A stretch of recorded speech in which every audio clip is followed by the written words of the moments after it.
everyone, and welcome to the Como Factor podcast. I'm Sonal Trivedi. And I'm Christine Strobush. Change is hard. Transformative change can feel overwhelming and out of reach. When you use the Como Factor as your guide, you will discover that you can accomplish more than you ever thought possible. Join us on this journey as we discuss real life, personal, and professional transformation stories to inspire you to take action and achieve true transformation with sustainable results.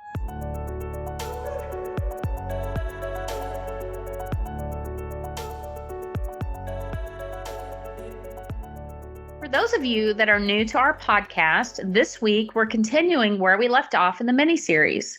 This mini-series deals with our experience going from being laid off to launching our own business in 25 days. We're now in week 3 following our layoff. When we last talked to you, we'd shared with you that we had found clarity of vision for our business. We then took ownership of creating our business plan and even began to execute it.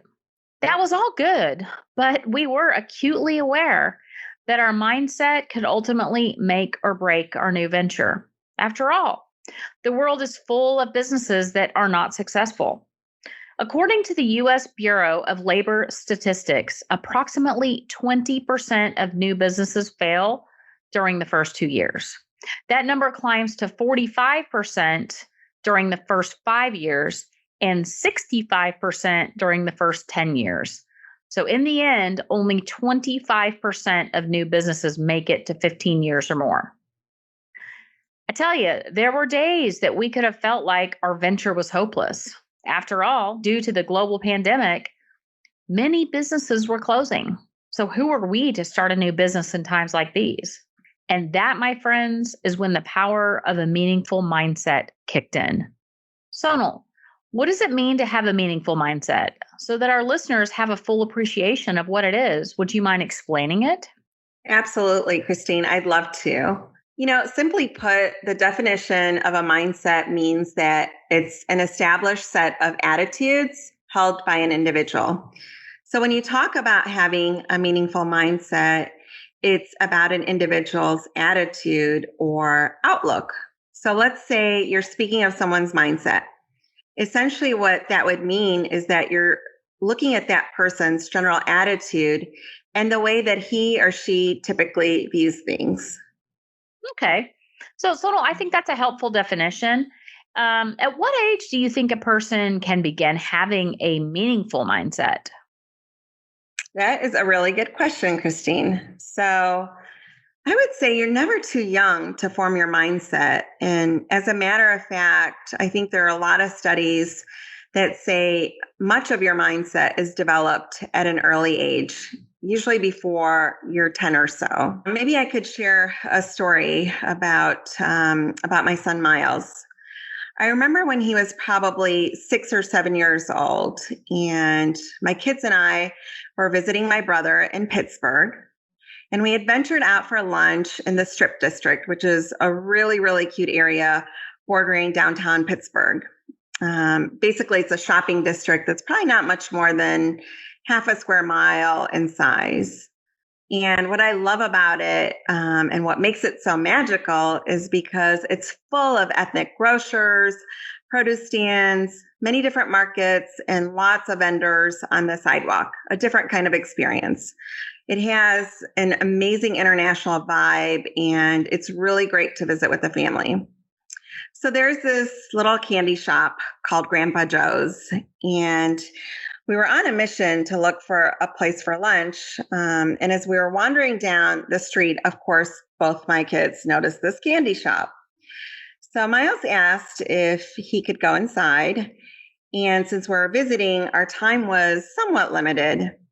I didn't want to, get in a discussion once inside about what they could spend and not spend. So I gave each of my kids $5 to buy whatever candy they wanted.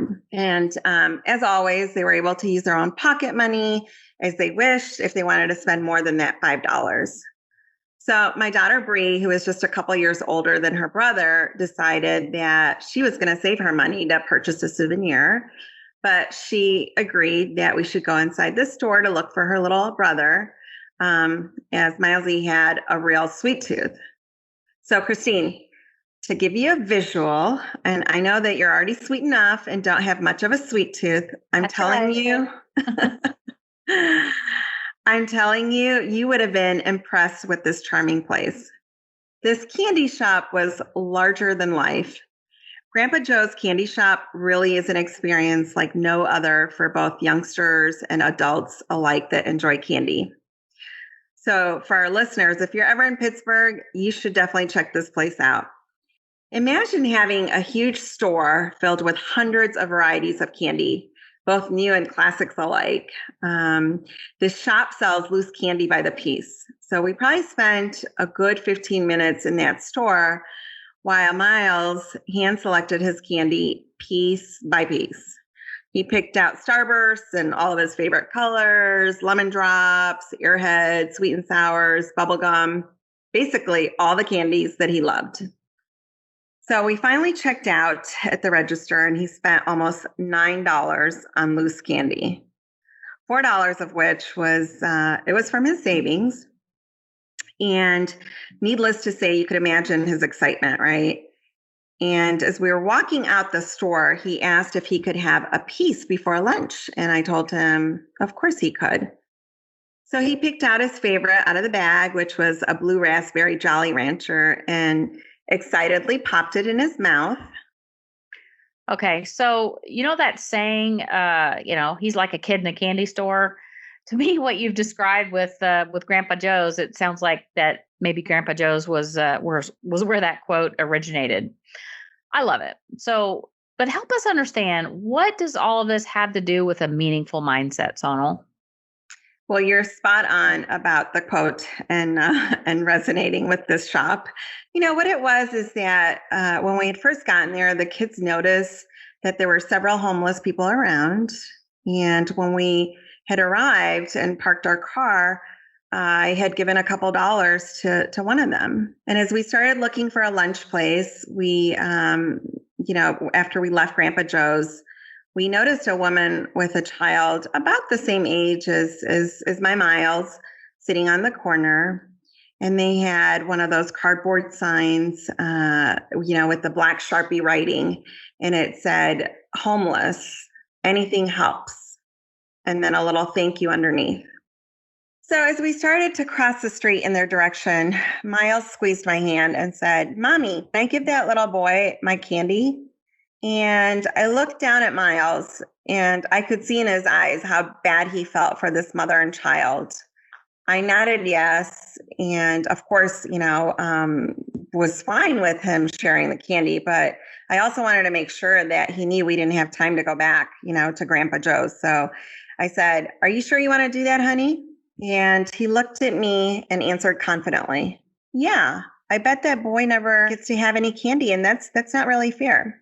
So once we were in front of this mother and son, Miles went up to the little boy and asked him if he liked candy. And the other boy whispered, yeah. And so Miles handed him his bag of candy and told him, I hope you like it. And it was so sweet. The boys smiled at each other and we eventually made our way to lunch. And as we waited for our food to arrive, my daughter started first. Miles, that was really nice of you to share your candy with that little boy.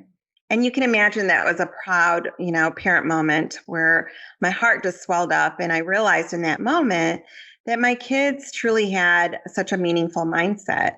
My son had openly shared what was his with another in need without thinking twice about it and without thinking that he might lose something, which was the candy. And yet he willingly gave it away to someone that was going to appreciate it. Sonal, I love this story of Miles for so many reasons. The empathy and the attitude of gratitude that he had at such a young age is inspiring to us all. People could learn a thing or two from Miles about having a meaningful mindset versus, say, a scarcity mindset. We all have beliefs about our own abilities, our own potential, our purpose, and so on and so forth. And if you think about it, these beliefs really are part of our mindset, which is so powerful and it can fuel our behavior and ultimately predict our success. And if you think about it, mindset shapes our everyday lives. It helps us to interpret our experiences and future possibilities. You really can't underscore how critical it is to have a meaningful mindset in life and to be able to navigate through experiences with the right mindset. So, listeners, you may be wondering at this point why we're going on and on this podcast today about meaningful mindset. So, maybe Christine, do you want to share with our listeners why having a meaningful mindset is so critical to realizing your vision, whether it's personal or professional? You know it, girl. Now, there's a saying from Gandhi, which I absolutely love, and it goes like this: Your beliefs become your thoughts. Your thoughts become your words. Your words become your actions. Your actions become your habits. Your habits become your values, and your values become your destiny. When I think about my life as a human being, I passionately believe that my personal world is the physical manifestation of my beliefs and my thoughts, essentially my mindset. Let's talk about an example to make this real for our listeners. Sonal, you love to drink wine. What is your favorite wine in all the world? Well, Christine, yes, we do love to drink wine, and we've had many bottles over the years. But I would have to say my favorite is probably from the southwest region of France, maybe a Cab Franc. Okay. So, in order to produce the Cab Franc, what was planted in the vineyard, Sonal? Is that a trick question? No, not a trick question. Okay. Probably grapes, probably black grapes, I'm thinking. Okay. Good answer. Did you see that article last month about the vineyard that planted thorn bushes? They tended to the thorn bushes every single day, and when the time is right, they harvested the thorns, crushed them, fermented them, and made the most delectable wine. I don't believe I read that article or have tried that wine, to be honest. Well, of course, because we all know that such a thing is not possible, right? You can't plant thorn bushes and harvest grapes, and therefore, of course, you're not going to be able to make wine out of thorn bushes. In the same vein, a person cannot plant or allow someone else to plant negative, fearful, or discouraging thoughts and expect to have a life of love, joy, peace, and success. So, Sonal, what I'd like to ask you and our listeners to do for a moment, unless you're driving, please don't follow these directions if you're driving. Close your eyes for a moment and imagine that your mind is a garden. Each time you choose to think, focus on, and reflect upon meaningful thoughts, you plant a beautiful tree or flower. And each time you allow yourself to dwell on negativity, scarcity, limiting beliefs, or even fear, you plant thorn bushes and weeds. What does your garden look like? Christine, I love where you're going with this, and I have to share. Every morning before I start my day, and as a matter of fact, before I even get out of bed, I usually take a moment to think about how I want my day to unfold. And as I do this in that process, I think about, what kind of seeds do I want to plant for my day each and every single day? That's beautiful, Sonal, and you are so good at that. So folks, everything that we've just shared here about meaningful mindsets, it applies both to the individual and the business organization. As business leaders, we have the honor and the responsibility for creating our company culture. Essentially, then, when we think about the Como Group, Sonal and I had to decide what our Como garden was going to be like, not just for ourselves, but for our employees, for our customers, for our suppliers, and our partners. So, applying our value of meaningful mindset, we invested much thought and reflection and then ultimately decided that the Como Group exists to help individuals and businesses achieve true transformation with sustainable results. And what that means for us is threefold. Number one, true transformation is holistic and it encompasses changes in people, culture, process, and technology. But if you transform for a year and then fall back into your old ways, then your results are not sustainable. So, to live your best life, whether as an individual or a company, the results must sustain. Number two, we have a servant's heart and we want to help people and companies to live their best life. And this applies to us as well. You know, work-life balance is something that's really important to both Sonal and I, and we're incorporating this into our company culture. And then number three, lastly, like your son Miles, you know, we are generous and we envision Como as our way of shining a light and giving back to the world. Sonal, why don't you take a moment and share the inspiration behind the creation of the Como Group logo? Sure, Christine. And, again, for us, it is so critical to have that meaningful mindset in everything that we do, including, our logo. And both Christine and I wanted to make sure that it was meaningful indeed. And so we thought to ourselves in transformation, right? We think about the journey of the caterpillar and how it becomes a butterfly. And so for this reason, we decided that our Como Group logo should really be a butterfly to help symbolize that. Exactly. So friends, at this point of our journey from layoff to launch, we had clarity of our company name, we had our vision, we had our tagline, and we had our logo. And next, we needed to create our company website. We prepared a launch video, and then we needed to launch our new business. And as you've probably learned from us, we set some aggressive goals. So we decided that we were going to launch this business on Sonal's birthday, make it the best birthday ever. And it sure was, Christine. That was a very, very exciting day because we birthed the Como Group. And as I sit here and listen to you talk about our value of meaningful mindset, I'm really reminded of our recent engagement with a small business owner. And I know you'll probably recall just as well our first discussion with this client. He was the owner of a small business, had a few employees, and was laser focused on quality as a key differentiator from his competitors. He had the basics in terms of having a company website and a number of satisfied customers.